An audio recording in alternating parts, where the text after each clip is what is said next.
Paul, say hello to the people. Hello to the people. Hello. It is I, Paul Stunts of Iscarion. The man of the hour. The man of the hour. Iscarion? That used to be a real place, I guarantee it. It's probably some town from a European country that hasn't existed in 400 years. This is part 2 of how to patch a panel. Yes. We have a motto that I've learned from my dad. Now, you cannot save all the scrap metal. No. Obvious. But you need to make sure that you keep some scrap metal. Yeah. Okay, here's a... Actually, there's no such thing as scrap metal. There's just metal that you haven't used yet. Exactly. Like, if you haul it off, you're going to need it. Right? Okay, where's the old panel that's in bad shape? The rusty one. We didn't throw it out. You used It was just up here a while ago. It's still probably under something. It's under something in there. Here it is. Nope. No, it's not. Anyway, what I did was, and while they're looking for that, we cut this piece out, right? Piece out. Okay. Now this is a part of a bedside for a new Chevy truck.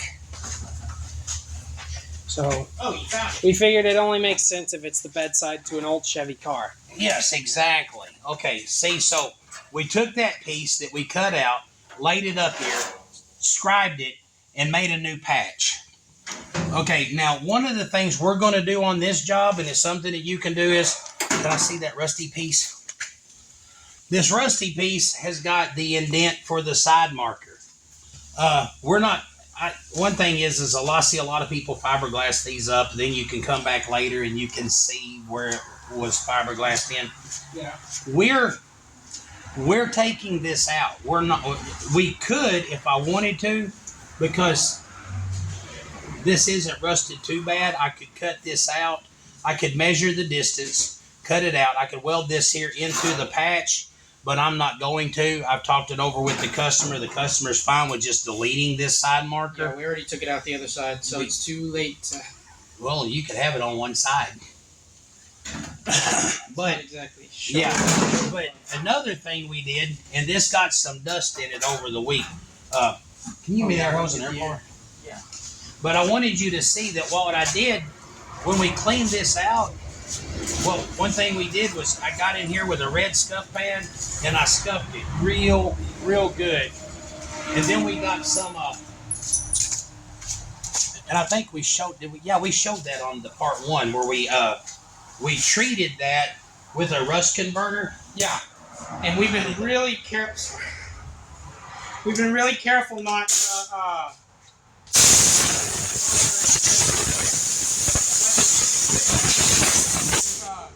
this past week or so.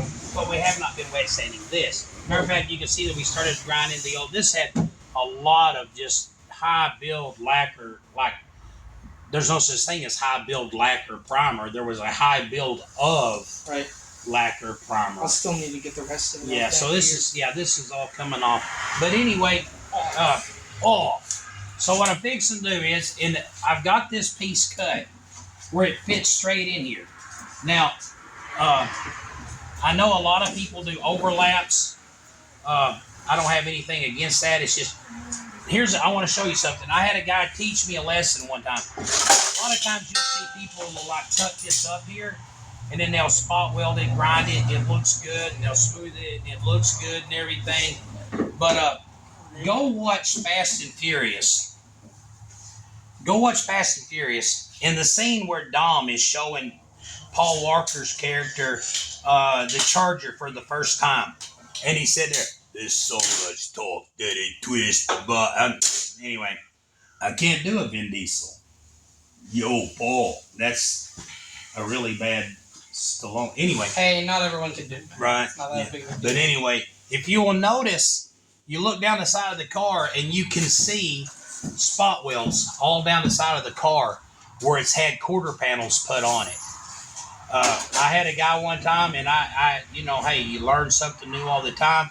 I had a guy teach me one time how you can, if you ever have an overlay like that, what happens is because what you wind up with is the extra thickness of the metal there will cause a shrink and a swell and a shrink and a swell at different rates. Because one spot the metal's 2 to 3 times thicker than it is other places. So the best thing to do is try to butt weld it. Now they make uh, they make a thing that you can fit in there and twist and it holds it in place. I don't have any of those. If you do, it's best to use them. But like I said, this right here, this is cut to shape.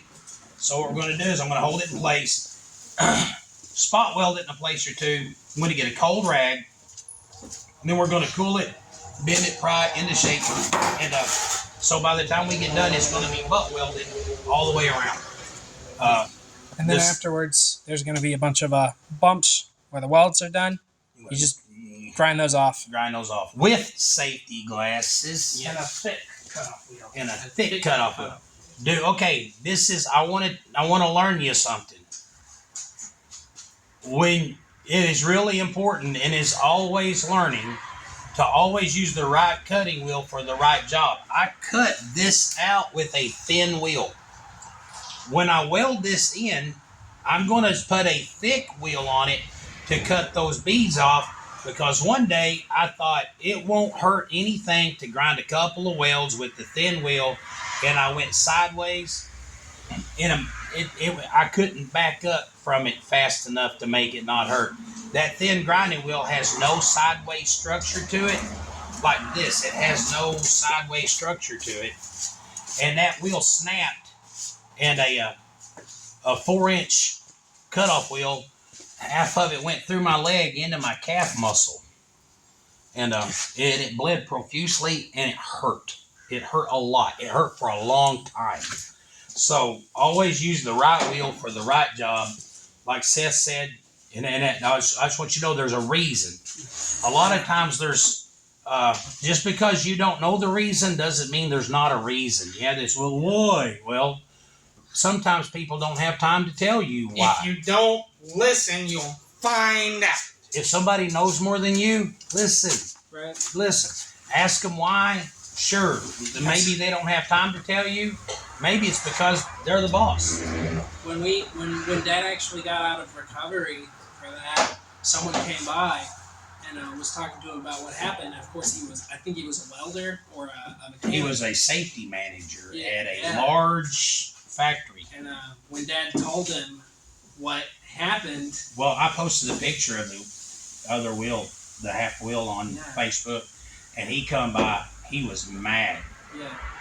Keep in mind, it was a good kind of mad. It wasn't like he was you're my friend and you almost died kind of mad. It wasn't like, oh, you didn't do it when you were supposed to. It was like, dude, I love you too much for you to just accidentally kill yourself like that. Right. So, please don't do that. What he said is, when you buy a cutoff wheel and it has a guard on it, don't take it off.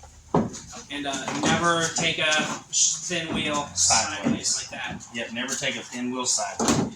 Anyway, we're fixing to weld this on. I'm not going to make y'all sit through the whole video of the welding process. We just want you to see this is kind of how... We don't want to burn your eyes. Yeah, we don't want to burn your eyes. And plus, it's just... sometimes people's videos... Sometimes our videos get to running on. Always. This is not going to be... A video of ours that hasn't even, on purpose or accidentally. This one has already accidentally run on. So anyway, like I said, I'm fixing to weld this in. I just wanted you to see when you and this is another thing.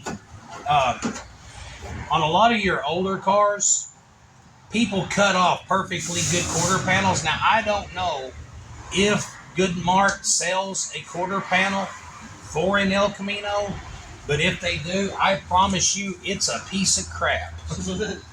Okay, so I promise you, like the quarter panels we put on that Roadrunner, man. Okay, I've never put on an aftermarket quarter panel. So what we always do is we always buy the full panel on them old cars, and we buy the full panel, and then we use the full panel to cut up for patches for the original.